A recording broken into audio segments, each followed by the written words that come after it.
Buenas noches, ¿cómo están? Mi nombre es Jennifer.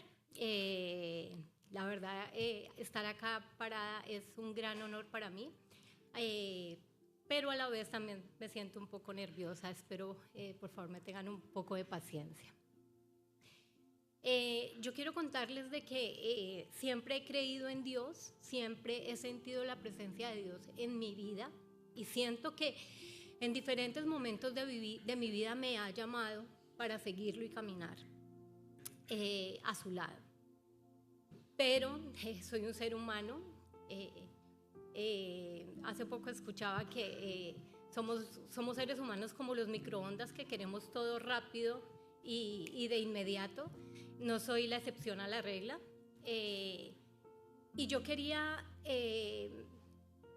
triunfar y salir adelante y lograr una vida, ya que venía de una familia disfuncional, bastante disfuncional, pero era mi familia y me tocó vivir cosas a muy temprana edad que digamos que hay niños que no tienen por qué pasar por diferentes cosas y ver diferentes cosas. A mí me tocó, hay algo que se llama memoria selectiva y es algo que es bueno, pero a la vez también es complejo porque cuando tú manejas el tema de la memoria selectiva, te acuerdas única y exclusivamente de lo que te trae felicidad y otras cosas simplemente quedan atrás. Si a mí me preguntan del tema de mi infancia, yo me acuerdo de 3, 4 cosas no más. Y hay otras cosas que me han generado dolor al paso del tiempo, pero yo simplemente candadito y va para allá y ya. Y creo que el día que estuve en mi bautizo, yo creo que por eso lloré tanto, porque tenía todo este peso encima mío y lo venía cargando durante muchos años. Y ese día escuchaba la voz de mi hijo: que la gloria sea para Dios, la gloria es para Dios. Y lo escuchaba con esa fuerza, con esa energía, con esa vitalidad, y llegaba a mi corazón. Escuchaba muchas voces que reconocía, pero es más impactante escuchar la voz de mi hijo orando y pidiéndole a Dios por mí. Las oraciones de Sebastián han sido escuchadas. Dios me trajo a mí en medio de una gran tempestad. Yo estaba en mi vida alcanzando lo que realmente quería en ese momento, una gran carrera, ya graduada de la universidad, con posgrados encima, siendo muy exitosa en una compañía donde estar parada en un escenario para mí no es nuevo, ya lo venía manejando. Y lo disfrutaba y lo gozaba, me volví la persona número 1 en la compañía y la mano derecha de la gerencia. O sea, si yo no podía resolver algo, nadie más lo podía resolver, más o menos era así. Y cuando ya estaba en ese momento donde tenía mi carrera, donde tenía mi trabajo, donde tenía mi casa, digamos que estaba todo bajo control. Lo que yo sentía que hacía falta era Dios en mi vida. ¿Y por qué? Porque logré tener todas esas cosas y creía en Dios, pero yo era la que luchaba. Yo no le entregaba mis cosas a Dios. Era yo en medio de todo. Yo puedo, yo lo hago, yo lo gestiono, yo lo soluciono, yo trabajo, yo pago, yo hago. Y yo creía en Dios, pero nunca entregaba mi vida y mis cosas a Dios. Y eso creo que fue el error más grande que yo pude haber cometido, porque ya estaba al borde de un nivel de estrés gigante donde ya no aguantaba más. Me sentía cansada, frustrada, agotada. Sentía que mi vida no tenía sentido, sentía el peso de todo en mi vida. Y para completar toda esta escena, llegó la pandemia. Y realmente la pandemia en mi casa y en mi vida personal fue muy dura, porque volví a tener toda la responsabilidad de mi familia, de mi mamá, mis hermanos, y todos estábamos dependiendo exclusivamente de mí porque sus trabajos eran en centros comerciales. Y teníamos un restaurante que habíamos montado y nos tocó cerrarlo, entonces no había posibilidad de nada más, entonces todos los ingresos eran los míos, mi trabajo sí continuó, gracias a Dios, pero fue muy fuerte, ya después pasó la pandemia, pasó todo esto, volvimos a respirar, salimos adelante, pero yo seguía aferrada a mi trabajo y seguía aferrada a la vida y el estatus que venía manejando. Y Sebastián me decía, mami, vente para acá. Y yo, Sebas, sí, pero después, espera, Sebas. Y yo lo ponía como en stand-by. Pero literalmente no era ni siquiera Sebastián llamándome, sino era Dios diciéndome, tu lugar es aquí, vente para acá. Y para que yo literal tomara la decisión de venir, tuve que vivir algo que literal me llenó como de zozobra y de terror en mi vida. Me fui a vivir a mi casa nueva que Dios me regaló, me fui a vivir con mi hijo chiquito y hubo un paro nacional en Colombia, pero el paro se centró en el Valle del Cauca, que es de donde nosotros somos y de donde vivíamos. Mi mamá vivía en Cali y yo me fui a vivir a Palmira en mi casa. Y dijimos, ok, Sebastián y yo ya estábamos haciendo planes que yo venía para las vacaciones, pero tenía que sacar la visa de Gabriel. Entonces, antes del paro, justamente en el mes de mayo comenzó el paro, entonces, días antes de mayo yo hice el trámite para pedir la visa de Gabriel. Las cosas de Dios, que son perfectas. Lo hice 15 días antes de que comenzara el mes de mayo, el 1 de mayo, el Día del Trabajo en Colombia. Y ese día, el paro. Pero el paro fue tan fuerte que el paro duró mes y medio. Duró un mes y medio el paro. Y fue demasiado traumático para mí. Yo me encontraba sola con mi hijo en Palmira. El paro fue totalmente cerrado. Antes de que comenzara el paro, yo había hecho un mercado como para 15 días. Y yo dije, ok, tengo provisiones, pues como lo normal. Y eso pues va a durar una semana. ¿Quién se iba a imaginar que mes y medio? Cuando, wow, las 2 primeras semanas y horrible, la ciudad totalmente cerrada, todo fue a nivel nacional, pero el bloqueo de la ciudad fue todo el Valle del Cauca. Todo el Valle del Cauca es una ciudad productora, pero tanto sacan comida para el interior del país como también traen comida para el Valle del Cauca. Yo veía por la televisión botando toneladas de leche, los pollitos de las granjas avícolas los tiraban así por los pastos porque no había comida para darles, entonces pues no los podían matar porque pues no se podía, pero sí los dejaban como que coman de lo que encuentren en las montañas. Ver que muchos cultivos también se dañaron, o sea, la comida se estaba dañando, literal la tenían que botar, la tenían que recalar, o sea, 1000 cosas. Pero lo más increíble de esto fue la cantidad de gente sufriendo porque no podíamos tan siquiera pasar de una ciudad a otra. Entonces yo vivía en Palmira, mi mamá vivía en Cali y no podíamos interactuar, o sea, literal toque de queda en casa, no nos podíamos mover.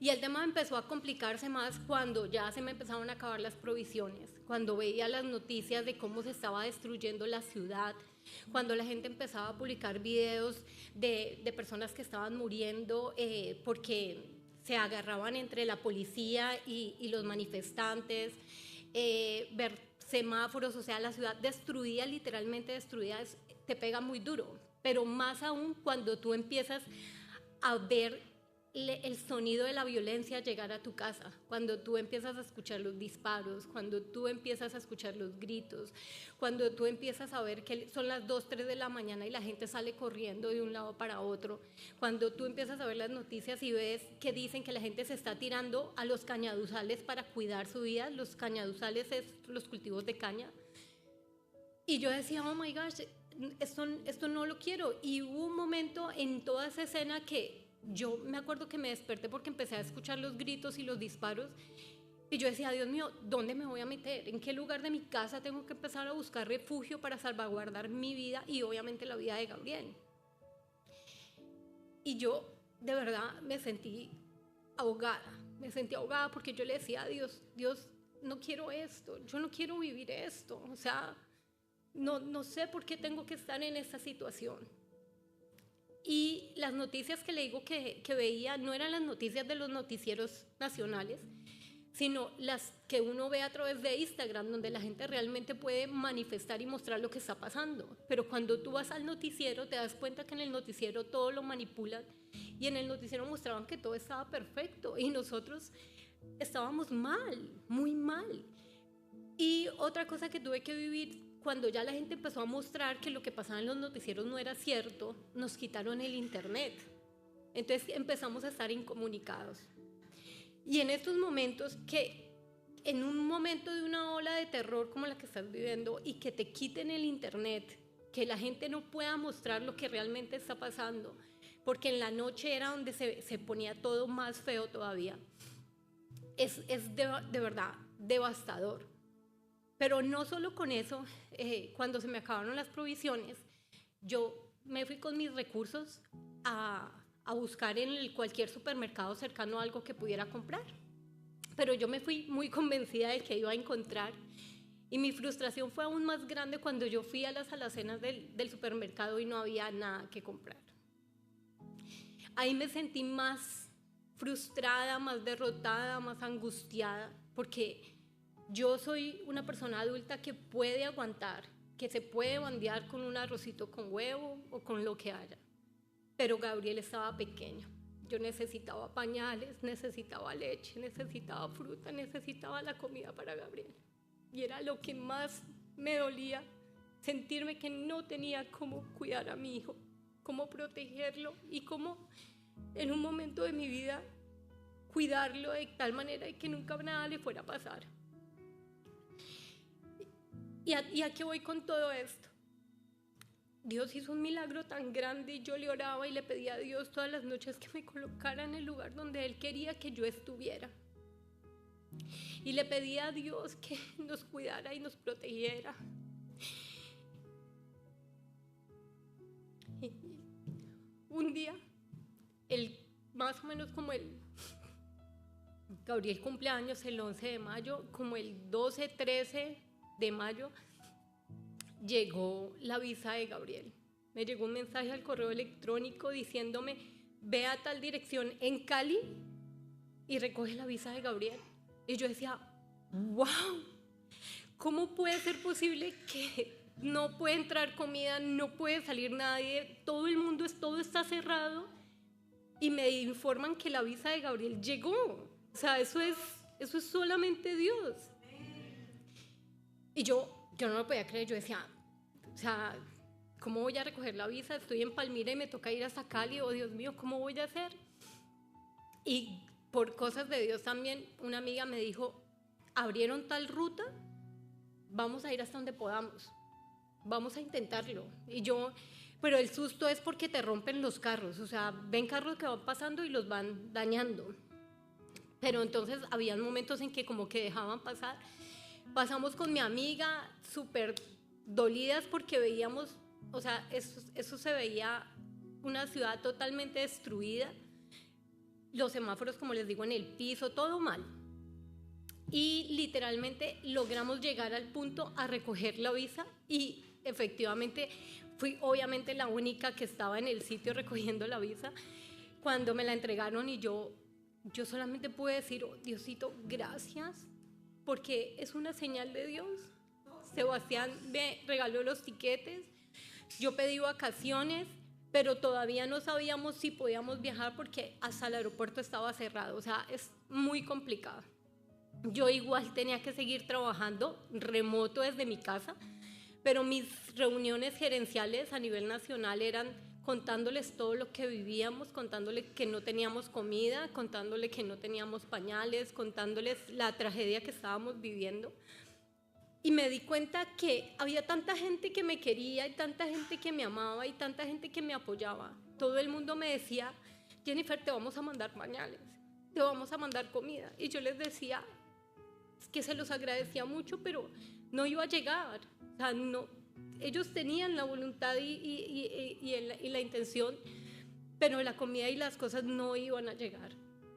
Y realmente que haya llegado la visa de Gaby fue una gran bendición para nosotros. Pero, ¿a qué voy con todo esto? Esa fue una señal que yo necesitaba y yo sé que yo tenía que pasar y vivir eso para comprender que Dios es mucho más importante en mi vida y en la vida de cada uno de nosotros que un trabajo, que un estatus, que un cargo, que una carrera, que una casa, que un carro. O sea, nada de ese tipo de cosas vale la pena si no tenemos a Dios en nuestro corazón. Nada. Y después de que yo vi todo eso, yo dije, no más, no más. Dios, ayúdame, no quiero estar más aquí. Después de que yo me aferraba, yo le decía, donde tú quieras, yo voy a ser feliz con nada, solamente colócame en tus manos y llévame contigo. Y aquí estoy. Ya llevamos, con la ayuda de Dios, en octubre cumplimos 3 años de estar aquí. Y yo les puedo decir desde lo más profundo de mi corazón y con parte de lo que les acabo de contar, que yo me siento feliz, me siento tranquila. Mi vida cambió grande y gigantemente. Yo tuve que coger a mi hijo y meter mi vida en 2 maletas y soltar lo demás y vivir en fe, en la fe de que Dios se iba a encargar de nosotros y que todo lo iba a hacer para que estuviéramos bien. Les puedo decir que no lo tengo todo, pero nada me hace falta. Estoy feliz, soy un instrumento usado por Dios, tengo alegría, gozo, el estrés se fue, ustedes no se alcanzan a imaginar, yo llegué acá y solté absolutamente todo, pero hay algo que me gusta mucho de la vida o de la experiencia que he tenido, y es que no extraño nada. Yo sí, soy administradora de empresas, títulos y cosas, pero yo no extraño nada. Hoy en día, con mucho orgullo y con mucho amor les digo, soy una niñera, cuido una bebé, y la cuido con el mismo profesionalismo con el que trabajaba en Colombia, consagrada a que todo esté perfecto y todo esté funcionando, porque aprendí que las cosas se hacen bien, sea lo que sea, pero con la gran bendición de que es una familia creyente de Dios también. Son buenos, de un corazón puro, de un corazón noble, y lo que más alegría me da es poder estar acá en la iglesia, poderme haber bautizado, poder ver las oraciones de mi hijo volverse realidad, entender y comprender que en mi vida, si yo no tengo a Dios en mi corazón, definitivamente no soy nadie, y que nada, absolutamente nada vale la pena si no está en las manos de Dios. Eso es lo que tengo para contarles hoy. Sé que en un futuro nos volveremos a ver, pero les agradezco su tiempo. Muchas gracias.